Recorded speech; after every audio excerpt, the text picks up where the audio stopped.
Olá, queridas e amáveis pessoas da internet, sejam bem-vindas a mais um vídeo aqui nesse canal, mais um react. Dessa vez a gente vai lá pro canal do Pirula, cortes da live do Pirula. Ainda há um discurso de que a colonização foi boa. Vamos usar esse react como desculpa pra gente falar um pouquinho sobre esse passado do Brasil, sobre a história do Brasil e a leitura do Brasil real. E eu vou aproveitar, eu vou trazer um tweet que eu vi ontem, antes de gravar esse vídeo, que nos ajuda a entender muito por que é importante falar sobre a colonização do Brasil e falar muito sobre essa questão de que existem pessoas que vê a colonização do Brasil como algo positivo. Foi o tweet do usuário Felipe Quintas, é um tweet público, o intuito aqui não é degradar o Felipe nem nada, mas eu acho interessante o que ele traz. Eu vou ficar aqui dentro do argumento dele, não de quem ele é, porque eu nem sei quem ele é. Assim como nós não conhecemos ninguém pela internet de verdade, né? O brasileiro que odeia o colonizador Portugal odeia a si próprio. Se fala a língua do colonizador, carrega a genética dele, tem sobrenome dele, vive as formas sociais e culturais por ele legadas, ele não é colonizador, é ancestral. Quer dizer, até é colonizador, mas no sentido antigo do termo de cultivador, criador.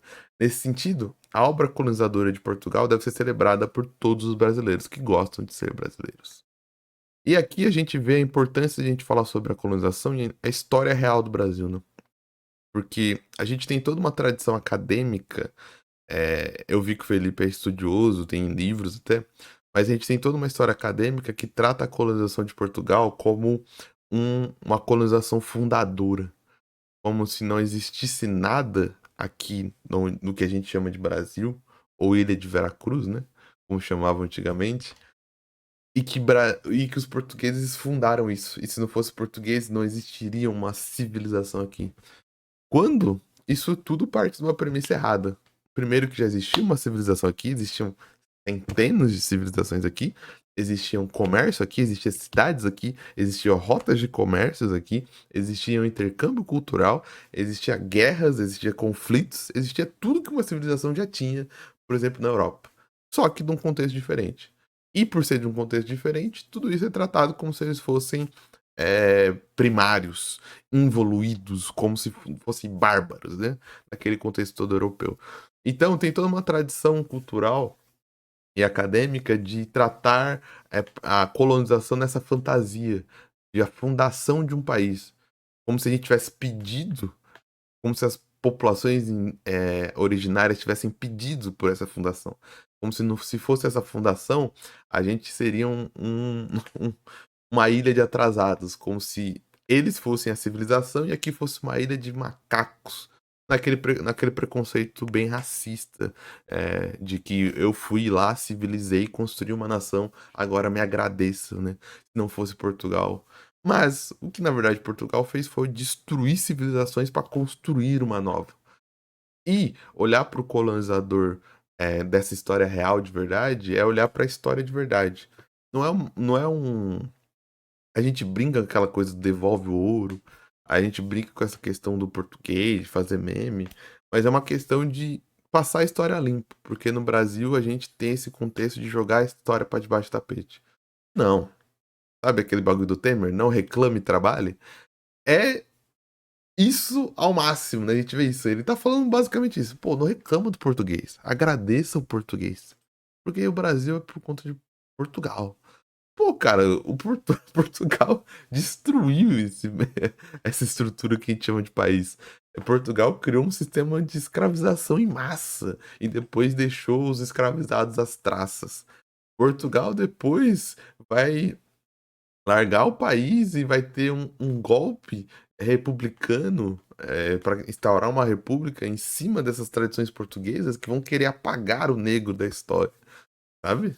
A gente vai construir guerras, a gente vai construir morte. E isso não é nada contra o português em si. Se você é português, se você é dessa tradição portuguesa, se você tem sangue português, o que seja, não é sobre você, é sobre a sociedade. Agora, o problema é se você se sente herdeiro dessa tradição colonizadora.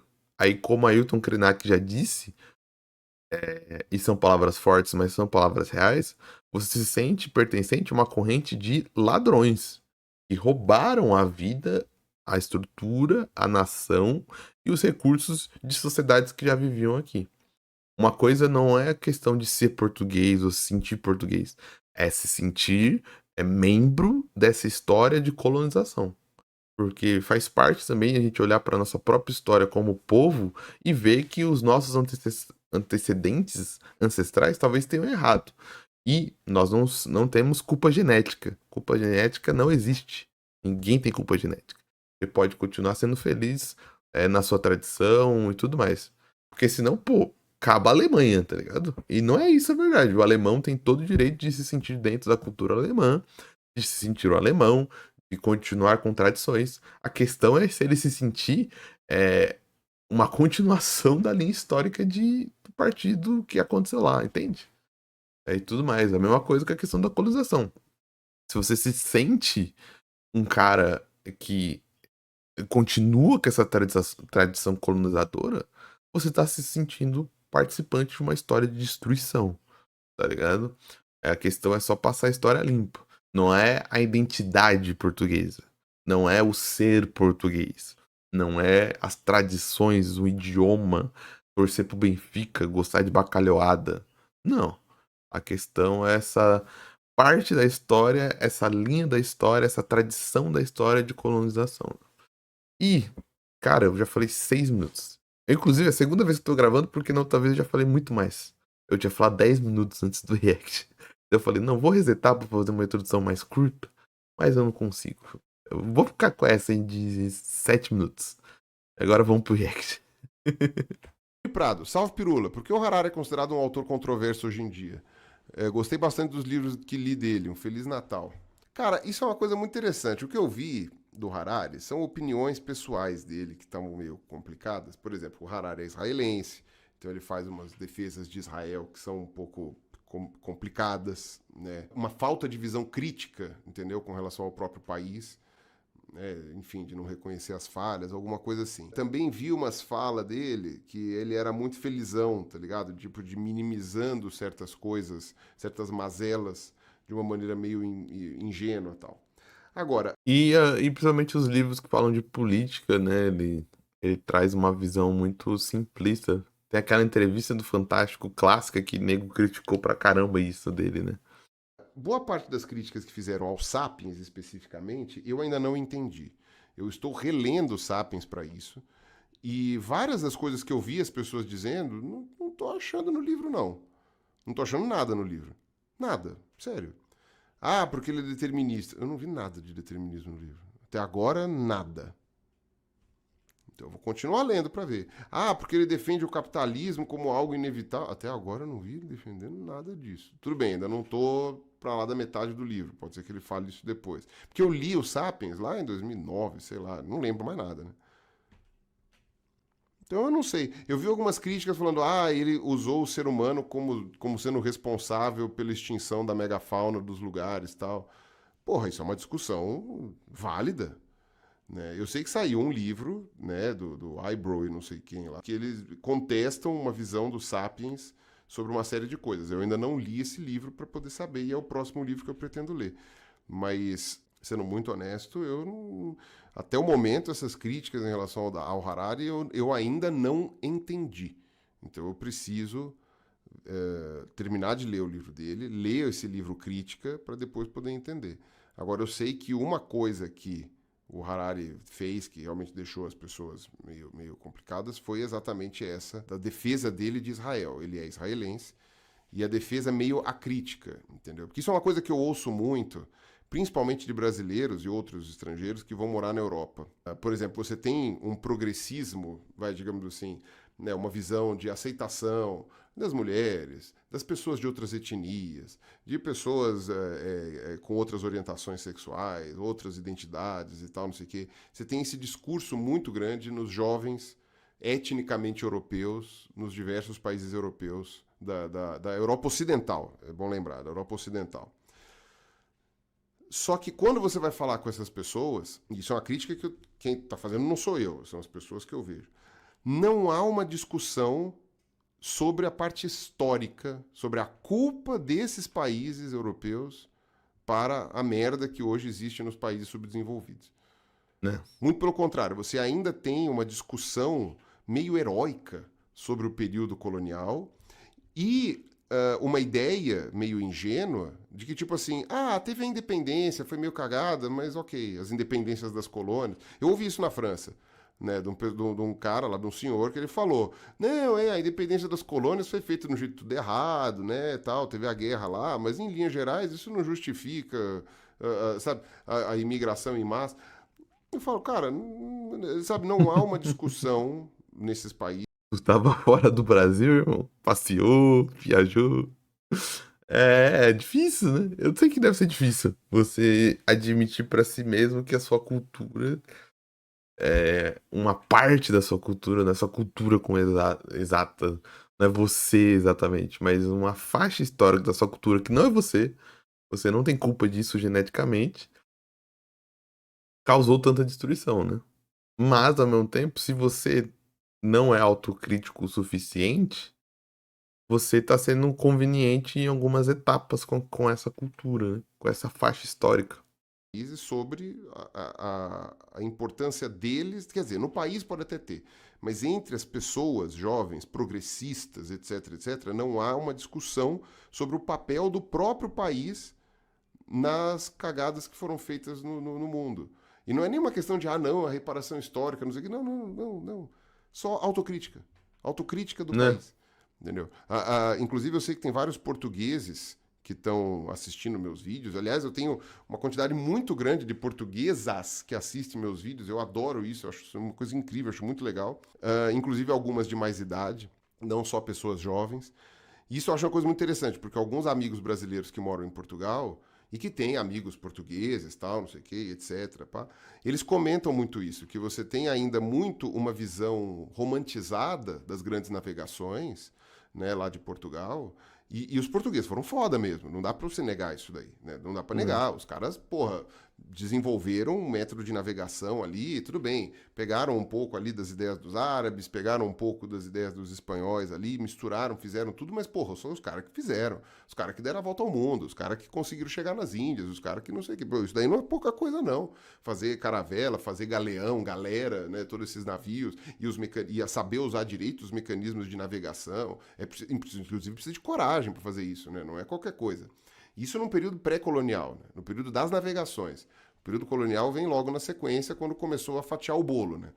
Mas viu que lá em Portugal, né, a educação portuguesa ainda se pega muito nessa questão mais, não vou dizer nem ufanista, né, mas de engrandecimento de um passado heróico, né, dos caras que se tacaram no mar e foram, né, tipo tartaruga marinha, né, pega e vai.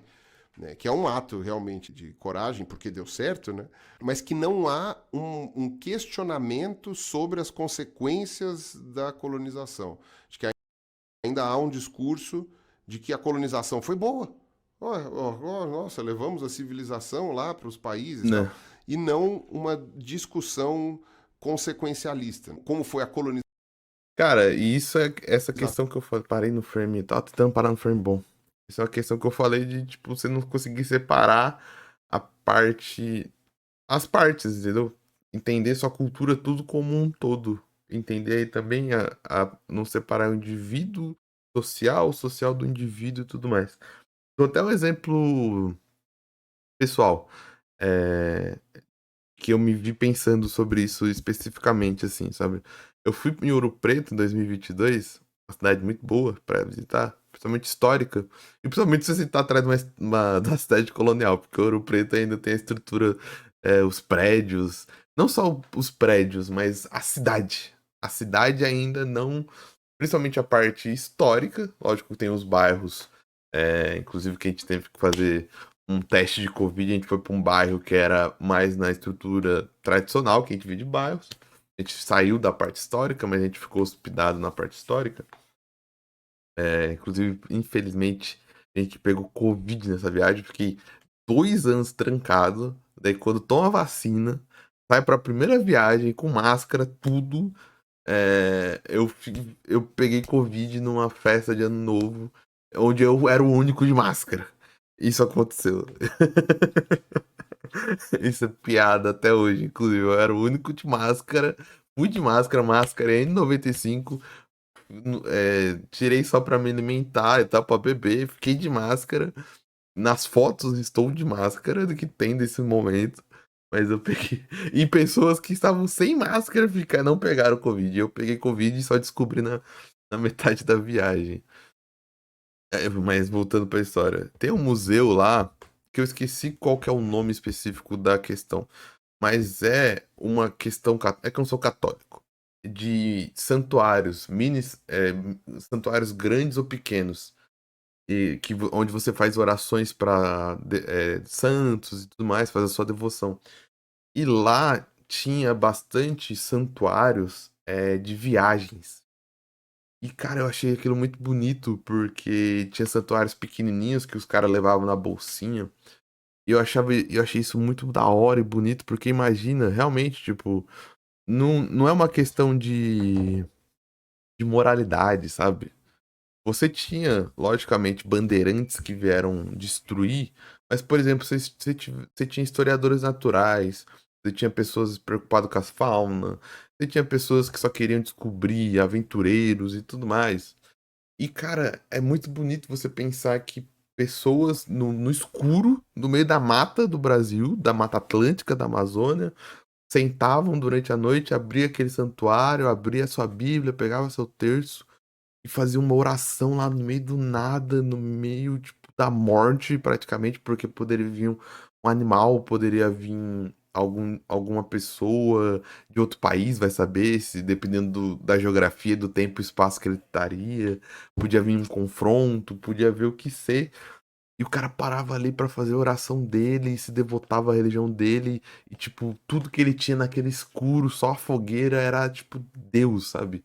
Era um santo, era uma Nossa Senhora, e tipo, cara, ele continuava porque ele tinha aquela fé. E, cara, aquele foi um dos museus mais bonitos que eu fui de pensamentos, assim. Eu fiquei refletindo. Principalmente a parte dos santuários individuais. Porque tinham santuários grandes também que os ricos construíam dentro das fazendas, né? Mas no andar de baixo tinha os santuários pequenos. Eu fiquei pensando, caraca, que coragem, que devoção, que fé bonita, sabe? De, tipo, as pessoas no meio da floresta, no meio da expedição, no meio da exploração, parar pra orar, parar pra ter o seu momento com o sobrenatural, ter o seu momento com Deus, ter um momento com a sua fé. E aquilo provavelmente salvou milhares de pessoas que estavam no meio das expedições, sabe? Aquilo foi o suficiente pra pessoa não se suicidar, foi o suficiente pra pessoa não se perder no meio da floresta, foi o suficiente pra pessoa continuar até o final da expedição. Porque imagina, principalmente na época que não era mapeado, tá ligado? Ou na época que você não tava com algum nativo pra te guiar, porque tinha muita expedição que o nativo guiava, né? Cara, que isso é muito bonito. E isso tá dentro da história da colonização. E você consegue separar. Tipo, isso não me fez, por exemplo, nossa, nossa, que lindo toda a história da colonização. Não, que lindo a história de algumas pessoas que estavam dentro do processo colonizador. Dá pra você separar os dois. Um não anula o outro. A questão da destruição não anula a questão de que pessoas corajosas vieram pra América, que pessoas corajosas foram pra Ásia, que pessoas corajosas foram pra Europa. Uma coisa não anula a outra, tá ligado? Porque são indivíduos dentro do contexto histórico social. E uma coisa não anula a outra necessariamente, tá ligado? Ação no Brasil. Como foi? Os portugueses, eles não só começaram, como capitanearam o tráfico transatlântico de pessoas durante quase os 500, os 400 anos em que eles tiveram lá os seus domínios, né? E não caia na falácia de que sempre existiu escravidão. Escravidão das plantations, do tráfico ultramarino, transatlântico, é um sistema único e que existiu só naquele período colonizador. Um tráfico em massa de pessoas para a exploração do seu trabalho não tem nada a ver, não vai pegar período romano, não vai pegar período bíblico, são tipos diferentes de. Não estou falando que, nossa, tem uma hierarquia de sofrimento. Não é isso. É uma hierarquia histórica mesmo, de entender a história, de conceitos sociais. O trabalho escravo ou servil de um período bíblico, por exemplo, é totalmente diferente de um trabalho da plantation. Plantation era só sequestro de pessoas, sequestro de espólio de guerra, lucro em cima disso e exploração desse trabalho. Se você for, por exemplo, para a Bíblia tem um espaço assim de trabalho servil, mas você vai ver que tem um contexto totalmente diferente, não justifica, não quer dizer que é bom, não quer dizer que é bonzinho, mas tem um contexto diferente de dívida, tem um contexto diferente de família, de até perdão e libertação de escravos, contexto de pagar a dívida você está livre, de que se nasce um filho dentro do período servil, o filho está livre, toda uma questão totalmente diferente de um contrato social.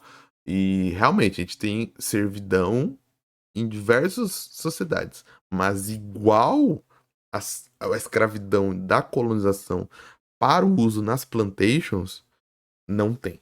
Não tem em nenhum momento histórico da humanidade. E isso é muito pouco discutido. Né? Eu não sei se é verdade, é o que as pessoas estão falando. Né? Para mim, lá de Portugal, que isso é pouco discutido, sobre as consequências desses atos, né?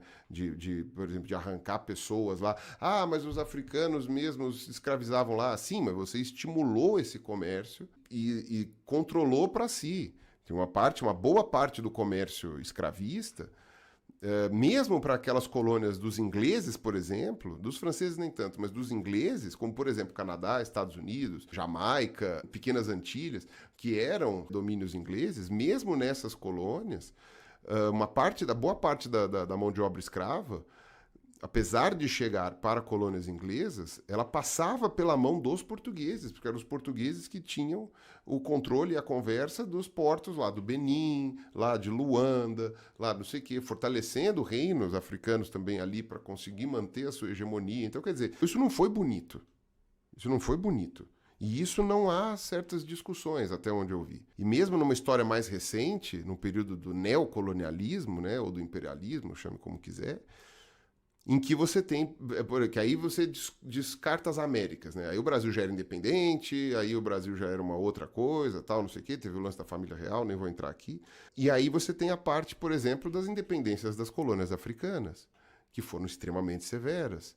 Né? O lance de Angola e Moçambique hoje terem sido destroçados. Por que Portugal insistiu tanto em manter aquelas colônias e como que isso impactou negativamente na vida e na realidade atual de Angola e Moçambique, sabe? A culpa mesmo. Nem chegar no ponto de reparação histórica, até porque Portugal está quebrado, sabe? Ao contrário da Inglaterra, da França, dos Estados Unidos, né? Da Alemanha. Da Alemanha até que não foi tão colonialista assim, mas da Holanda, né? Que são países que realmente fizeram uma exploração. Ao contrário desses países que têm muito dinheiro e poderiam talvez fazer ali alguma coisa para compensar economicamente suas colônias.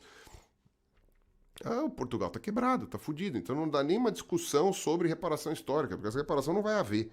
Não tem como haver. Portugal não tem mais o que reparar, né? Portugal se ferrou sozinho. Mas pode haver um entendimento do que aconteceu, do ponto de vista dos povos que vivem onde eram as colônias. Guiné-Bissau, Angola, Moçambique, né? Timor-Leste. Em Timor-Leste, por exemplo, Portugal é considerado a parte boa, porque a dominação dos indonésios foi muito pior. Né? Então, em Timor-Leste, eles quiseram manter, por exemplo, a cultura portuguesa, né? Quiseram segurar, né, para reaprender a. E aqui essa união tá em vários laços, porque querendo ou não, agora estamos num ponto que não tem mais separação. Estamos conectados para sempre na cultura portuguesa. Isso realmente estamos. Diferente do que o cara falou lá, que a gente é ancestral do português, isso é uma outra questão lá do Twitch. Não tem nada a ver, né? Mas a gente está conectado à linguagem, à cultura, à alimentação, num nível que a gente nem quer mais separar. Lógico que seria ideal a gente conseguir reestruturar alguns idiomas e, quem sabe, dar valor para eles, esses idiomas, por exemplo. Mas a gente tá num ponto sem retorno que não tem como a gente falar mais, não vamos falar mais português. Puta, seria muito merda, né? Toda a estrutura agora tá assim. Mas seria interessante a gente resgatar línguas nativas, ensinar em escolas, talvez, línguas nativas serem idiomas oficiais também, línguas nativas que estão sendo faladas nesse momento no Brasil. E essa reestruturação que a gente fala muitas vezes de reparação histórica, que a gente poderia achar um nome, eu acho, tem vários níveis, né? Por exemplo, primeiro tem o nível democrático e diplomático de, tipo, as colônias documentalmente, através de acordos, assinarem e decretarem. Ó, historicamente, fizemos bosta. Já é um nível. Não é, transforma o mundo em utopia. O mundo ficar maravilhoso depois disso. Mas já é um nível diplomático, de a gente já ter relações diplomáticas, ó. Fizemos bosta. Então, nossos planos de governo, nossos planos diplomáticos sempre estarão, de alguma maneira, tentando comunicação, integração e conversa de verdade digna com esses países, por exemplo. Devolver. A gente zoa do ouro, mas necessariamente não, nem dá para devolver o ouro. Mas, por exemplo, acordos diplomáticos para devolver espécimes, devolver estruturas de museu, devolver relíquias, devolver documentos históricos, devolver a história. Já é um começo, tá ligado? Já é um começo. Ó, vamos devolver a história que roubamos de você.